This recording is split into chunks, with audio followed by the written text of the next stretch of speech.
तो भाई साहब आज स्टार्ट कर रहे हैं ट्रिग्नोमेट्री का पार्ट 2 लेक्चर है, क्योंकि एक कल लेक्चर हुआ था, देख लेना कोई भी अगर नहीं देखा फर्स्ट पार्ट। तो कल पढ़ाया था वो साइन का जो है, मतलब ट्रिग्नोमेट्री का थोड़ा डिफिनेशन, और उसमें sine theta cos theta tan theta जो P by H V by H के टर्म में होता है, और पाइथागोरस थ्योरम कैसे अप्लाई होता है, ये सब कल पढ़ाया था।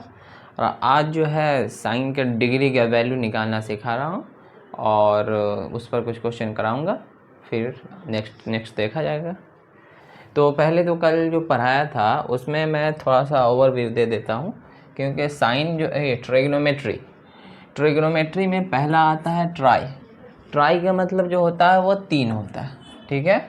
ये गोनों में से एक वर्ड जो है वो गन, ये गन का मतलब जो होता है वो साइड्स होता है। साइड्स मतलब उसका भुजा जो होता है उसको गन कहते हैं, और मेट्री का मतलब जो होता है, इसका मतलब ये मेजरमेंट होता है, माप।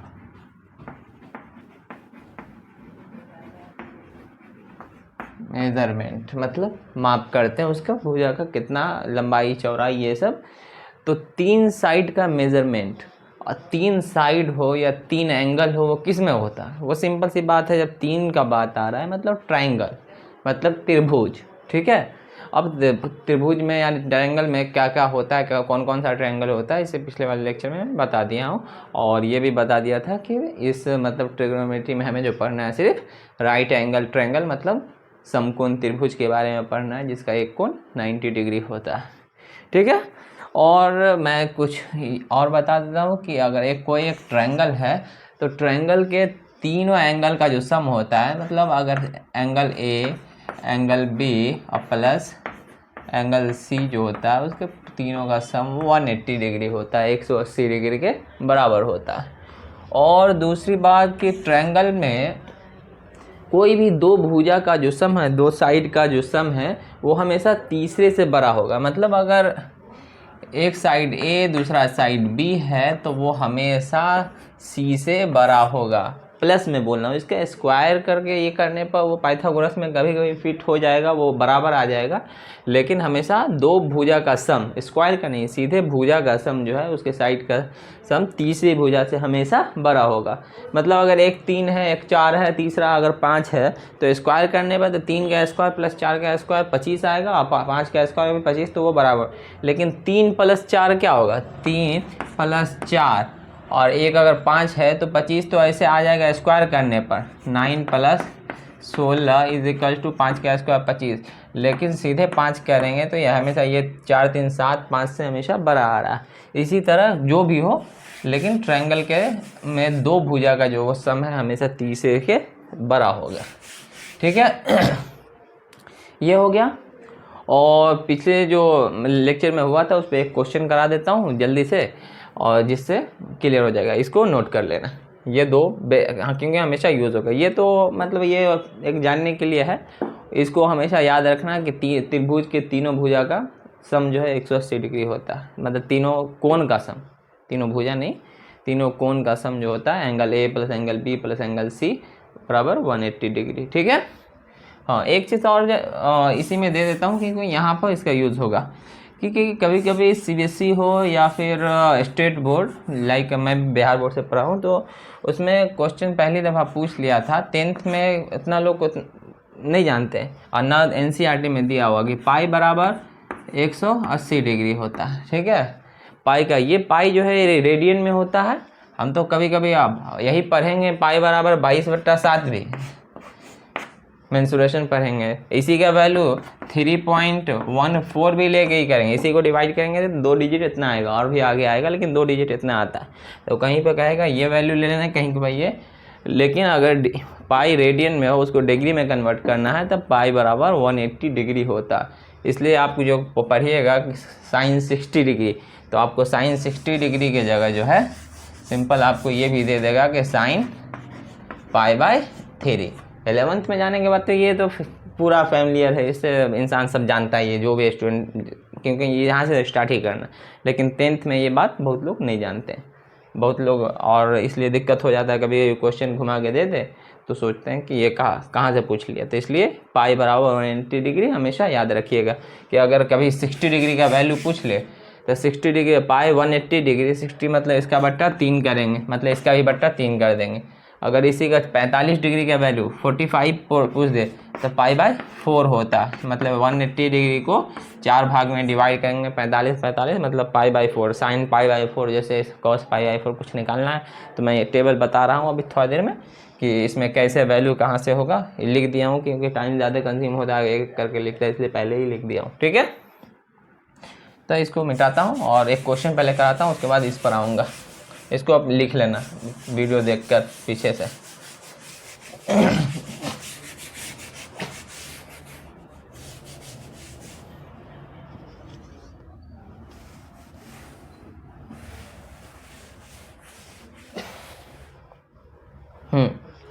एक क्वेश्चन करा देता हूँ। क्वेश्चन है कि एक ट्रायंगल, आप एनसीईआरटी देख लेना, इसी से सिमिलर टाइप होगा कुछ क्वेश्चन, क्योंकि मैं एग्जैक्ट मुझे पता नहीं। एक ट्रायंगल है, ठीक है, वो लैंग्वेज में दिया हुआ एक ट्रायंगल ABC है, ठीक है, ट्रायंगल है ABC जिसका एंगल B बोल रहा है कि राइट एंगल है, मतलब समकोण है, एंगल B राइट है। मतलब अगर एक ट्रायंगल मैं ABC बना लूँ तो उसका एंगल ये B जो है वो राइट एंगल, मतलब राइट मतलब 90 डिग्री समकोण है, ठीक है। और एक को A मान लेता हूँ, एक को C मान लेता हूँ, ABC। और हमेशा ये भी बात ध्यान लो कि कभी भी अगर हम नंबरिंग करते हैं ना किसी ट्रायंगल में तो हमेशा एंटी क्लॉकवाइज मतलब समझ रहे हो ना, घड़ी जो चलता है कांटा, तो घड़ी अगर इस तरह का कांटा होता है तो घड़ी इस तरह से चलता है, ऐसे करके जाता है। एंटी क्लॉकवाइज मतलब क्लॉक के अपोजिट दिशा में, इस तरह, ठीक है। तो इस तरह जो अगर मेज़र करते हैं, अगर हम माप ये ट्रायंगल में वैल्यू मतलब उसका रखना स्टार्ट करें कि ABC की इधर, तो A इधर है, B इधर है, C ऐसे जाना, तो वो जो है एंटी क्लॉकवाइज डायरेक्शन कहलाता है। इस साइड से करने पर बोला जाता है कि नहीं, ज़्यादा बेहतर है एंटी क्लॉकवाइज डायरेक्शन में नंबरिंग करना, या जो भी उसका नंबरिंग हो या उसका नाम रखना, जो भी हो। चलिए, तो ये इस तरह का ट्रायंगल बोला है कि एक त्रिभुज ABC है जिसका एंगल B समकोण है, मतलब राइट एंगल है, ठीक है। और जिसमें AB जो है, AB बोल दिया है कि 24 है, ठीक है। और BC जो है वो BC जो है बोल रहा है कि 5 है, ठीक है। और तो बोला है फर्स्ट क्वेश्चन है कि साइन A कॉस C अब प्लस कॉस A और साइन C निकालिए। इस एक क्वेश्चन से बहुत चीज़ क्लियर हो जाएगा अगर देखना है तो, क्योंकि इसमें जो कल हम बताए भी थे कि एंगल A और C अलग अलग इसमें कंडीशन में इसका परपेंडिकुलर और बेस हमेशा चेंज हो जाएगा अगर थीटा हम चेंज करते हैं। तो इस बेसिस पे ये क्वेश्चन है। तो पहले मैं जगह कम है क्योंकि अभी इसको समझाना है, तो इतना मैं ही बताता हूँ, नीचे इतना, फिर इसको मिटा दूंगा, तो उस वक्त लिख लेना। तो सॉल्यूशन हमें दिया हुआ AB और BC, मतलब ये AB दिया हुआ है 24 और BC दिया हुआ है 5। अगर मैं लिख दूँ तो हमें निकालना है साइन A, और साइन हम जानते हैं कि P/H होता है, परपेंडिकुलर बाय हाइपोथेनियस। तो ये हाइपोथेनियस तो मुझे दिया हुआ है नहीं। कॉस भी होता है B/H, मतलब बेस बाय हाइपोथेनियस, तो ये तो दिया नहीं, मतलब हमें ये निकालना है। ये निकालने के लिए हम कल जो फार्मूला बता पाइथागोरस, तो पाइथागोरस का यूज़ करेंगे। तो पाइथागोरस जो थ्योरम लिख लेना, फ्रॉम पाइथागोरस थ्योरम लिख लेना। क्या होता है कि AC स्क्वायर एक ट्रायंगल में सबसे बड़ी भुजा वगैरह स्क्वायर होता है, इस दोनों भुजा के स्क्वायर के सम के बराबर होता है, दोनों भुजा के स्क्वायर यानी वर्ग के योग के बराबर होता है। तो मतलब AC स्क्वायर बराबर AB square plus BC square, ये हो गया। तो अब इसमें AC तो हमें निकालना ही है, AC तो दिया नहीं है, ये हाइपोथेनियस कर्ण जो है ये तो निकालना है, तो ये निकालना है। तो इसको AC स्क्वायर बराबर AB स्क्वायर, AB ये वैल्यू है, AB का लेंथ है, ये कितना दिया हुआ है 24, तो ये 24 का स्क्वायर प्लस BC मतलब ये वैल्यू और ये वैल्यू यहाँ दिया हुआ 5, तो 5 का स्क्वायर। तो 24 का स्क्वायर कुछ, हाँ अगर मान लें थोड़ा बहुत 10th तक वाले को बोलते हैं कि 30 तक का स्क्वायर याद कर लेना चाहिए डायरेक्ट, तो बेहतर रहता है, जल्दी जल्दी ये हो जाना है। 24 का स्क्वायर जो होता है वो 576 होता है, ठीक है, 576 और प्लस ये वैल्यू को जो है ना आप ये रूट में आ जाएगा, तो बेहतर है कि हम ये BC को जो है ना ये 7 ले लेते हैं, 7 यहाँ 7 ले लेते हैं तो बेहतर आ जाएगा। 7 लेंगे तो ये 7 लेने पे हो जाएगा ये 49 का मतलब हो जाएगा ये 625 आएगा, तो पूरा का पूरा डायरेक्ट रूट से बाहर निकल जाएगा। AC स्क्वायर बराबर अगर 625 है तो यहाँ से AC का वैल्यू जो है वो 25 निकल जाएगा, 25 मतलब 25, तो ये वैल्यू जो है हाइपोथेनियस का वो 25 आ गया। तो अब 25 आ गया तो अब हमें निकालना है साइन कॉस जो भी निकालना है, तब P/H B/H लगा के हम निकाल ही लेंगे वैल्यू।